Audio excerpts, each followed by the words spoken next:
Menga o'qituvchilik kasbiga bo'lgan mehr muhabbatni uyg'otgan birinchi sabab deymizmi, birinchi inson deymizmi, bu meni onam bo'ladi.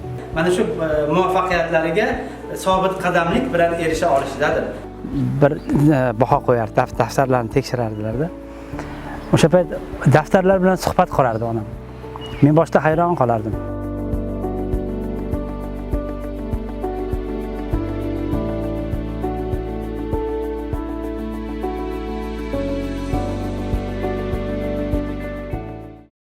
Sizning o'qituvchilik kasbiga boshlagan birinchi sabab nima edi? Menga o'qituvchilik kasbiga bo'lgan mehr muhabbatni uyg'otgan birinchi sabab deymizmi, birinchi inson deymizmi, bu meni onam bo'ladi. Onam umrini o'qituvchilikka, muallimlikka bag'ishlagan ayol. Umrlari uzoq bo'lsin, hozir nafaqadalar. Qariyb 35 yil maktabda yosh avlodga ta'lim tarbiya berganlar. Onam har kuni maktabdan kelib kechki payt, kechki ovqatdan keyin o'sha xon taxtaning ustiga o'quvchilarning daftarlarini chiqarib, bir baho qo'yar, daftarlarni tekshirardilar-da. O'sha payt daftarlar bilan suhbat qurardi onam. Men boshda hayron qolardim. Kim bilan suhbatlashyapsiz, ona? Kim bilan gaplashyapsiz derdim. Daftarlarim bilan gaplashyapman, o'g'lim derdi. Bular tushunadimi siz desa? Har bitta daftarda, o'sha har bir daftarda meni o'quvchimning qiyofasi bor. Har bir daftar bu meni bitta o'quvchim, bitta shogirdim derdi. O'shanda dilimga tukkanmanda, xudo xolasa katta bo'lsam o'qituvchi bo'laman. Men ham mana shunaqa o'tirib kechqurunlari kelib daftar tekshiraman. Men ham o'quvchilarga baho qo'yaman derdim. Qiziqardim. Men ham bitta baho qo'yay, ona derdim-da. O'sha baho qo'yishga qiziqardim, daftarlarni tekshirishga qiziqardim. Birinchisi mana shu ustozlarimda ko'rgan chiroyli fazilatlar, darslari, o'gitlar menga juda katta ta'sir qoldirgan va shularga havas bilan men ham ustoz bo'laman deb o'zimga o'zim so'z berganman. Ilk dars kuningiz qanday kechgani hanuz yodingizdami? Albatta, endi bu yodimdan chiqmaydi. Birinchi dars kunim, birinchi o'sha sinfxonaga kirganim, katta bir hayajon bilan kirganman.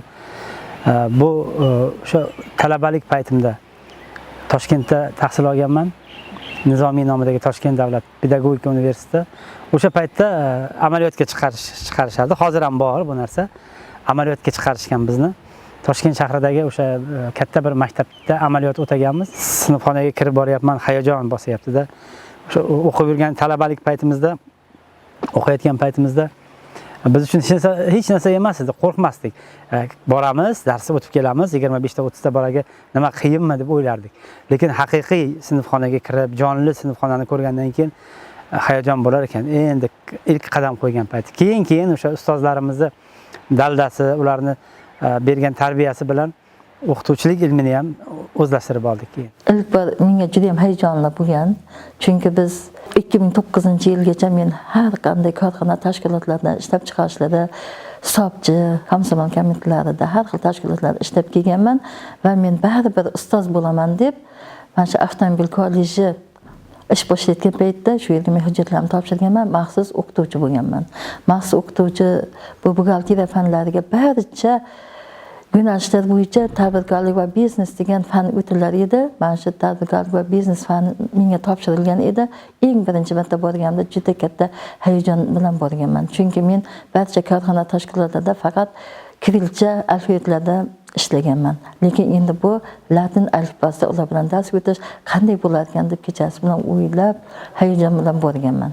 Va bolajonlarimga o'zimni tanishtirish jarayonida mana shunday kamchiligim borligi, men korxona tashkilotlarida faqatgina kiril tillarda ishlaganimda va bundan keyingi sizlar bilan ishlashga o'z ustimda ishlab, mana shu latin tilida sizlar bilan dars o'tishga agar kamchiligi bo'lsa, sizlar to'g'rilab borasizlar, men sizlarga tadbirkorlik va biznes fanini o'rgataman, sizlar menga mana shu jarayonda kamchiliklarni to'g'rilaysizlar deb hayajon bilan aytganman bolajonlarga. Men faxrlanaman ular bilan. O'sha ta'limimizni olgan shogirdlarimiz orasida bugun jamiyatda o'zini o'rnini topib ketganlari juda ko'p. Shifokorlar, yaxshi shifokorlar chiqdi. Yaxshi o'zimizni izimizdan ketgan o'qituvchilar chiqdi. Tadbirkorlar bor. Siyosiy sohada faoliyat ko'rsatayotganlar bor va qo'yingki boshqa sohalarda ham o'sha o'zini o'rnini topgan, jamiyatga, elga foydasi tegayotgan shogirdlarimiz borligidan faxrlanaman. Ularni ko'rib o'sha o'qituvchilik kasbimdan yana ham faxrlanaman. Demak, ularga o'sha bergan ta'limimizdan bilimimiz demak zoya ketmabdi. Ularga ajratgan vaqtimiz bekorga ketmabdi deb xursand bo'laman, faxrlanaman. Mana shu tadbirkorlik va biznes fani asoslari bu hozirgi davrimizdagi eng asosiy fanlardan hisoblangan. Bunga prezidentimiz jiddiy katta e'tibor berdi. Mana barcha davlat korxona tashkilotlarini xususiylashtirdi. Shu jumladan shu xususiylashtirish jarayonida har bir inson o'zining biznes rejasiga ega bo'lib, va qanday tashkilot ishlab chiqarish bo'ladimi yoki xizmat ko'rsatish bo'ladimi, har bir inson o'ziga biznes reja tuzib, mana shu ish yo'nalishi bo'yicha olib borish kerak degan loyihalar asosida mana shunday yo'nalishlar berilgan edi. Men ham mana shu yo'nalish bo'yicha avtomobil va yo'llar kollejdagi barcha yo'nalishlarga tadbirkorlik va biznes fanidan o'tish jarayonida ularga biznes rejalarini mustaqil ravishda tuzish, ishda qanday boshlash kerak, mana shular bo'yicha dars jarayonida va darsdan tashqari paytlarda ular bilan ishlaganman.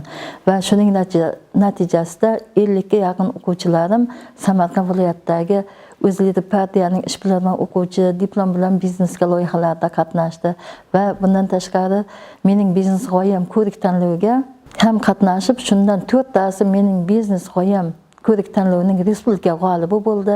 3% imtiyozli kredit olishga ega bo'ldi va bundan tashqari xotin-qizlar tomonidan qo'yilgan ko'rik tanlovidagi ishbilarmon qizning eng yaxshi loyihasi tanlovida ham bir qizimiz chiqib, mana shu birinchi o'rinda respublikada g'olib chiqib, 3% eng imtiyozli kreditdan foydalanib ish boshladi.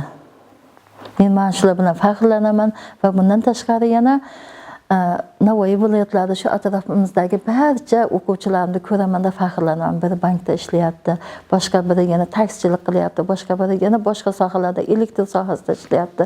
Hammasini ko'rgan paytimda jiddiy ham faxrlanib, g'ururlanib ketaman. Xursand bo'laman. Ularda assalomu alaykum ustoz degani meni shunchalik darajada ustozlik shunchalik yaxshi kasb ekanligini men jiddiy ham xursandman. Agar yanada ustoz bo'lasanmi desa, men ha ustoz bo'laman.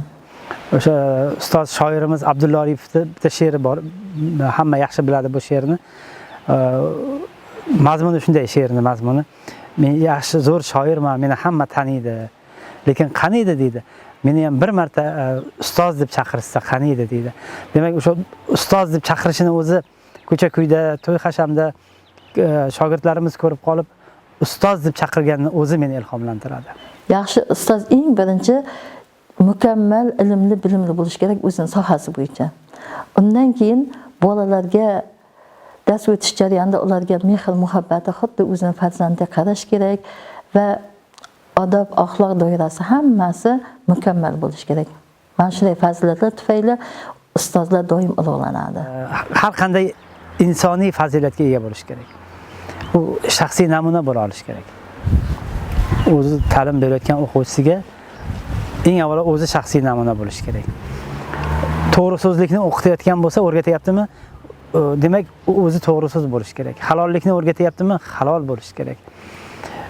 Qanday qilib masalan men kirib o'quvchimga nimaga sen bugun oq ko'ylakda kelmading deb aytishim uchun men avvalo maktabga o'zim oq ko'ylakda chiroyli bo'lib borishim kerak.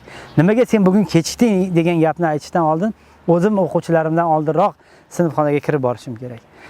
Bu shaxsiy namuna deyiladi. Bu hamma fazilat mana shuning ichida. O'quvchilarga bilim berishda qaysi tomonlardan ko'proq amal qilasiz? Oddiylik, eng birinchi oddiylik. Masalan, tadbirkorlik va biznes fanida eng birinchi darsga kirgan paytimda, kirish qismida men bolalarimni hammasidan men sizlarga tadbirkorlik va biznes fanidan dars o'taman. Qani sizlar bilan bir suhbatlashaychi, shunga tayyormisizlar deymanda har bittasiga. Sizlar tadbirkorlik va biznes fanidan meni dars o'tyapsizlar. Erta kelgusida sizlar ish boshlashlaring kerak, ishlab chiqaruvchi, yo bo'lmasa xizmat ko'rsatuvchi. Qani aytinglarchi, sizlar kim bo'lasizlar deymanda eng birinchi bolalarni o'zini istak havaslarini, kasblarini so'rab surishtirib chiqaman.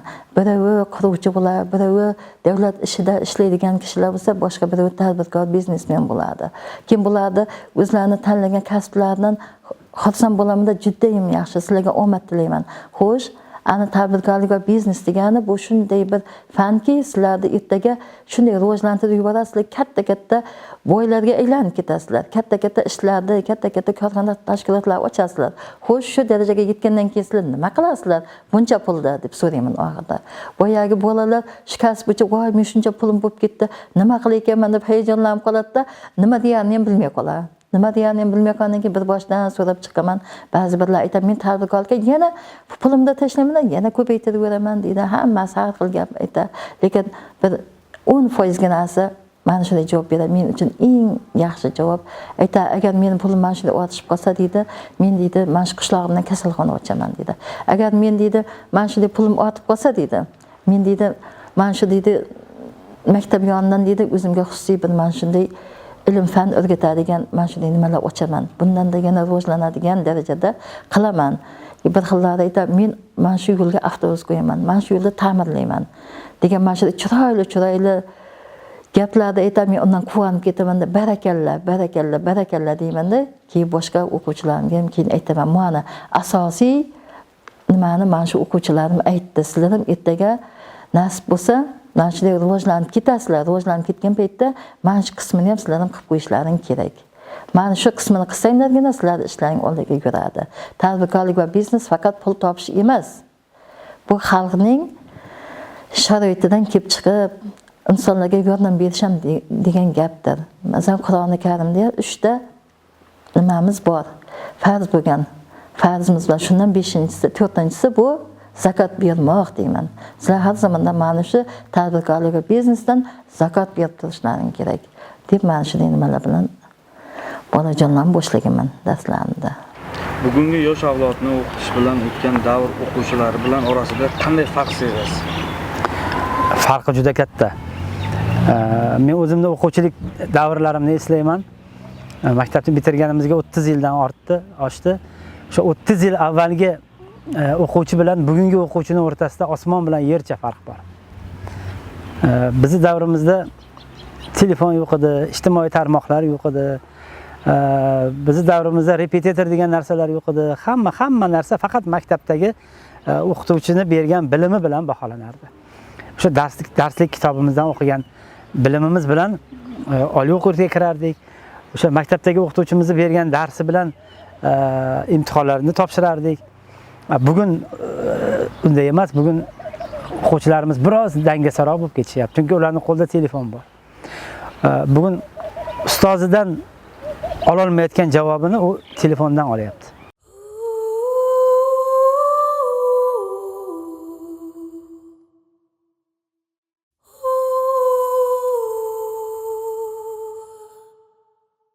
Ustoz, yillar o'tsa ham ismingizni qalbimdan hech kim o'chira olmaydi. Chunki menga yo'l ko'rsatgan hayotimdagi ilk yog'dusizsiz. Siz menga faqat dars o'tmadingiz. Siz menga hayotga qarashni o'rgatdingiz. Siz bergan sabrni, tarbiyani, har bir nasihatingizni bugun o'zimning ustunim qilib yashayapman. Ba'zan dangasalik qilganimda shunchaki bir nigohingiz yetardi. Ba'zan tushkunlikka tushganimda bitta so'zingiz meni yana ko'tarib yuborardi. Siz menga ishonchni berdingiz. O'z kuchimga ishonish, kamchiligimni tan olish, yaxshilanishga intilish. Bularni siz o'rgatdingiz menga. Sizsiz bu darajaga yeta olmasdim.